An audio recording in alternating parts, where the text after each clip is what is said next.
સાબરકાંઠા જિલ્લામાં કમોસમી વરસાદે ખેડૂતોને રાતા પાણીએ રડાવ્યા।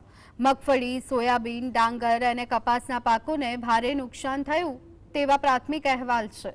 પ્રશાસને આ નુકસાનનો અંદાજ મેળવવા માટે યુદ્ધના ધોરણે કામગીરી શરૂ કરી। સાબરકાંઠા જિલ્લા ખેતીવાડી અધિકારીની આગેવાનીમાં 81 ટીમો સર્વેની કામગીરીમાં લાગી છે। આ ખેતીવાડી અધિકારી, ખેતી નિયામક, આત્મા પ્રોજેક્ટના અધિકારીઓ, ગ્રામ સેવક વિસ્તરણ અધિકારી અને તલાટી સહિતના કર્મચારીઓ આ કામમાં જોડાયા છે। માન્ય કલેક્ટર શ્રી અને સરકાર શ્રીના સૂચના અનુસાર જિલ્લાની અંદર 81 ટીમો હાલ કાર્યરત છે।